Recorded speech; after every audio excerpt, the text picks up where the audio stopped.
didn't notice you there. Hi, I'm Dasha Ilina. I'm an artist. In my personal work, I'm generally interested in our modern desire to incorporate all of these technologies that we use on a daily basis into our daily lives. And here I'm at IMPAKT working in my EMAP Residency on a new project that I call Advice Well Taken, and this project is done in collaboration with Supisara Burapachaisri. The idea for this project came from a research that I was doing while teaching a class on digital culture. So I was particularly researching the early online communities and the different values that people had at that time. One thing that I was particularly interested in was the Whole Earth catalog. So this was a project that was initiated by Stewart Brand around the 60s, 1960s in the US. And it really came out of this counterculture movement in California. And so with this publication, with this catalog, people could share tips, hacks, ideas, but also sell products that were around the notions of ecology, DIY, maker movements, alternative education, and all of these different types of values that the counterculture of that time really stood for. So the catalog was a big inspiration for me for the project, not only because of the types of information that it was sharing, but also because of the way that it was spreading this information. So this catalog was so popular at the time that even Steve Jobs referred to it as Google in paperback form because of the way that it was sharing information, and it was also an inspiration of sorts to the internet that was to come.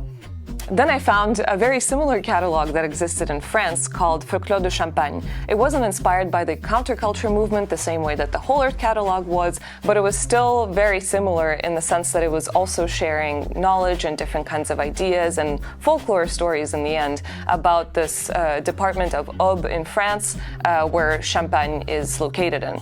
And this was actually a catalog that lasted for 40 years, starting in the 1950s and ending at the end of the 1990s.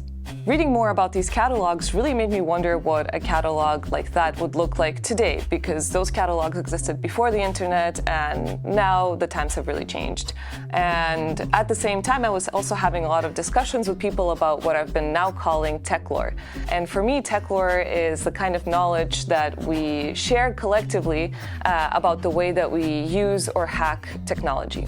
So I decided that I would create a Whole Earth catalog-like publication that would document these kinds of myths and stories that we share in order to create a sense of regained agency over these really complex digital tools whose workings we ultimately don't understand. So I started by conducting interviews with people from different backgrounds and also filming those interviews because I thought it would be nice to have a video that kind of weaves a narrative between all of these different stories that I've been hearing. I was worried a little bit at first because I really only had two very colorful examples of techlore, and I really wasn't sure whether other people would have other stories to contribute to the project. But as soon as I had my very first interview with my friend Sophia, I realized that the number of stories was not going to be an issue, and that if anything, I would have a really hard time cutting down on the amounts of techlore that I had received. And once I had 4 interviews, Supi and I started working on the publication. The design of the publication was inspired by the Whole Earth catalog. I was also working mostly with the content that Dasha has been sending me through, like videos, interviews, also research on like the WikiHow pages, and combining that with the timestamps of the videos to create like a structure for the layouts. The video consists of clips of stories that I've been recording over the last couple of months, and you can access them through a DVD. So you can either watch all of the clips back to back, or you can go to the DVD menu and choose specific clips that you want to see.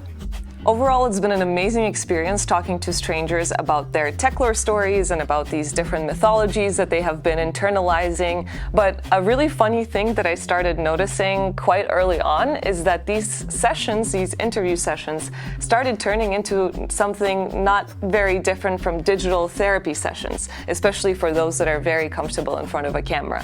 Patrick, who is one of the people that you see in the video, came to our event at IMPAKT, and I ended up interviewing him for the project. And during our interview, we talked about our mutual frustrations with all of the various updates that we have to perform on our computers, on our apps, on our phones.